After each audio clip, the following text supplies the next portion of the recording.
Welcome to the deep dive. We live in a world that's often, well, obsessed with power, wealth, status, chasing these external things. Absolutely. They seem like the ultimate goals sometimes. But what if there's something else? Something simpler, but maybe even more powerful? What if how you treat people?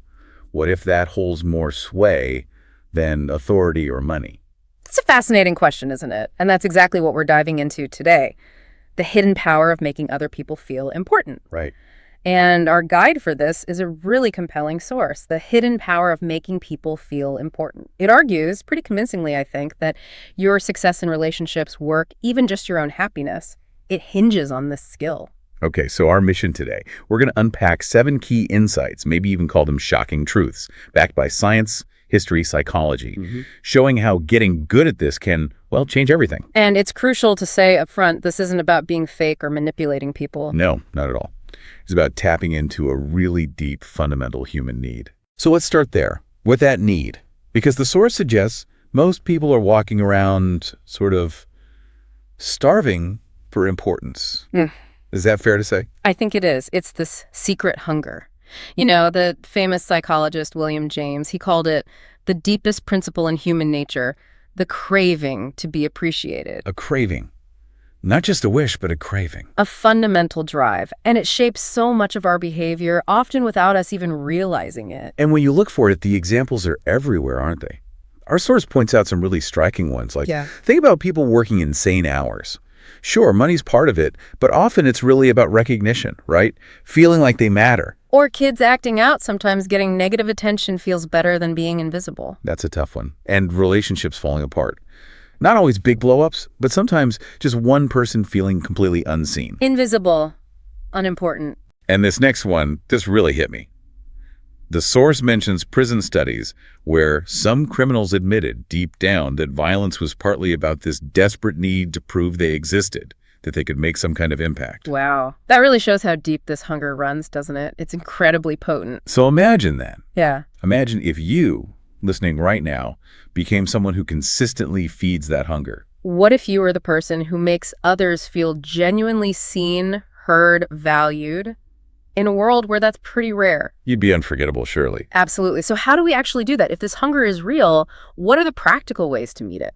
Okay, let's get practical. The source lays out 7 powerful ways. Where do we start? What's number 1? It starts with something that sounds so simple, almost trivial. Use people's names. Call them by their name. Simple but powerful. Why? Because a name, it's like a direct signal. It says, I see you specifically. I acknowledge you as an individual. You matter enough for me to remember this unique identifier for you. Right. Dale Carnegie nailed it, didn't he? A person's name is to that person the sweetest sound in any language. He absolutely did. And think about how it feels when someone messes up your name or just forgets it. It feels disrespectful somehow, like they haven't bothered to see you. Exactly. It's tied so closely to our identity. But there's more to it, biologically even. Oh. Tell me about that, the shocking truth part. This is pretty amazing, actually. Studies show hearing our own name isn't just registered like any other word. It triggers unique activity in the brain's pleasure centers. Really? Pleasure centers? Yes, areas linked to self-awareness and reward, like the medial prefrontal cortex. It's like a little neurochemical hit that says, you are recognized, you exist. Yeah. Similar to how we react to other rewarding things, like food or music. Wow. Okay, so use names. Got it. What's the second way? Express sincere gratitude. And again, this goes way beyond just, saying please and thank you. Beyond basic manners. Right. Sincere gratitude validates people. It acknowledges their effort, their time, their contribution, their existence, really.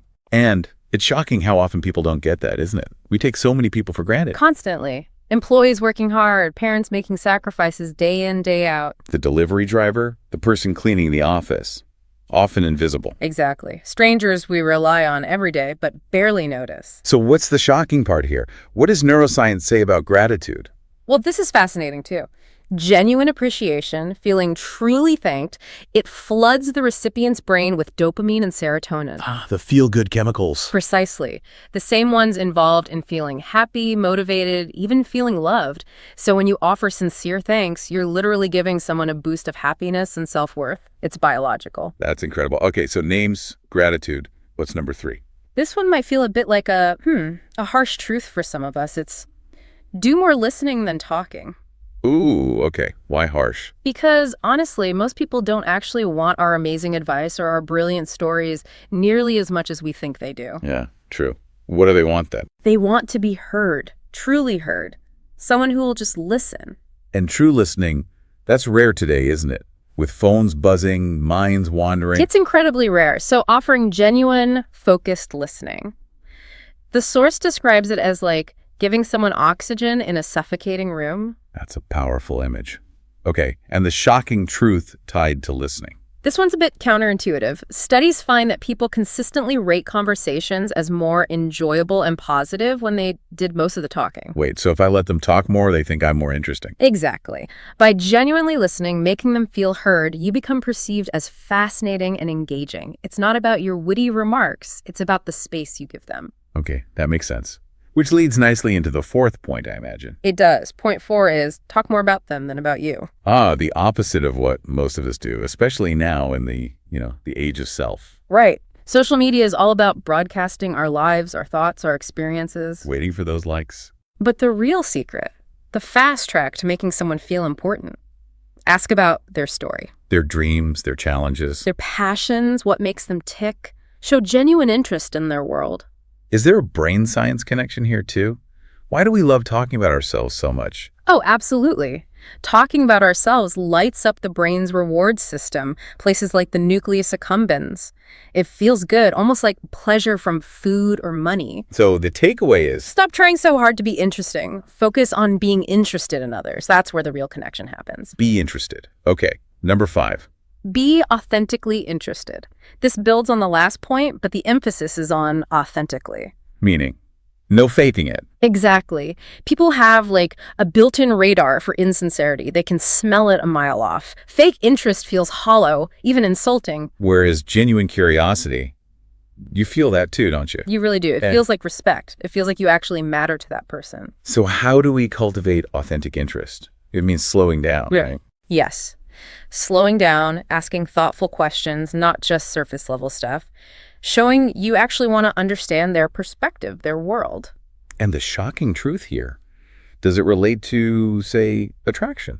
It does, surprisingly. The source mentions studies showing authentic interest can be more attractive than physical appearance. More than looks. Seriously. Seriously, people reported feeling more drawn to someone who listened with genuine curiosity and empathy than to someone conventionally good-looking but disengaged. Genuine connection trumps superficials. That's actually really hopeful.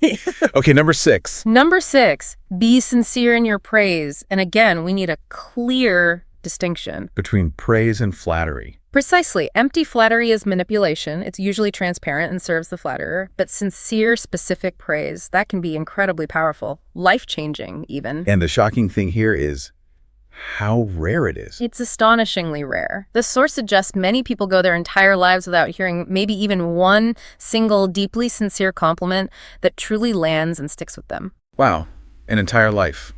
That's sad, actually. It is. So think about the impact you could have. Can you give some examples of what sincere praise looks like? Sure. Like telling a colleague, I honestly admire how dedicated you are. Your commitment really inspires me. Or saying to a parent, I know it's not easy. Your sacrifices don't go unnoticed. I see them. Or to a child, maybe something like, you just make the world brighter by being you. Exactly. Those aren't just nice words. They can echo for years. They can literally change how someone sees themselves. Powerful stuff. Yeah. Okay, that brings us to the 7th and final way. Yes, number 7, show that you care. And really, this is the heart of it all, isn't it? All the other points kind of flow from this. Go. Care. Care enough to check in, care enough to notice if someone's struggling, care enough to send that text, make that call, lend a hand. Or even stand up for someone. Absolutely. It's about demonstrating through actions, big or small, that someone matters to you. And the final shocking truth for this section, how does caring impact us? This one's biological again. Research consistently shows people who feel genuinely cared for, it's not just emotional fluff, they actually live longer. Longer lives. Yes, and they heal faster from illnesses, they perform better. Feeling cared for fosters resilience on a deep physical level. Care is biological. Okay, so these 7 ways, they're incredibly powerful individually. Mm-hmm. But what happens when you start putting them together? What's the bigger picture, the ripple effect? Well, the ripple effect is huge. Let's start with the benefits back to you. Okay, what happens for me if I start doing this? People trust you more, instinctively. They'll open doors for you, opportunities, connections. They'll have your back. They'll fight for you. And they'll remember you, right? Not just what you did, but how you made them feel. Exactly. That feeling lasts long after details fade, but honestly, that's only half the story. What's the other half? The impact you have on others, that's maybe even more profound, more shocking in a way. How so? Think about that janitor who finally hears real appreciation after years of silence. Or the shy kid who's praised for something uniquely them. Or the stranger whose name you remembered in a busy world. These aren't just nice moments. Our source argues these moments of recognition, of feeling seen, can genuinely alter the course of someone's life, boost their confidence, change their trajectory, solidify their sense of worth. Alter the course of their life. That's a big claim. But it makes sense given how deep that hunger for importance runs. Meeting that need can be transformative. Which brings us to maybe the final overarching insight from the source material. The big twist. Yes, the ultimate point. It's this. The more you genuinely make others feel important, The more important you become. exactly, but not in a grasping, attention-seeking way. It's not about chasing importance for yourself. How does it work then? It's almost magnetic. People are just naturally drawn to those who make them feel valued, who lift them up. Think about the people you admire most, the best leaders, the most cherished friends. They're usually the ones who make others feel good, feel seen. They've mastered this art. They give importance freely, and so importance flows back to them naturally. Influence, respect, connection. It comes from giving, not taking. So the ultimate message here, true greatness isn't about puffing yourself up. No. True greatness, true influence, true connection. It's about making others feel important. That really flips the script on conventional ideas of success. It certainly does. So for everyone listening, here's something to maybe chew on, a final thought. How are you going to feed that hunger for importance in someone today? Just one person, maybe. Yeah. And what ripple effect might that single act create? Not just in their life, but maybe in yours too.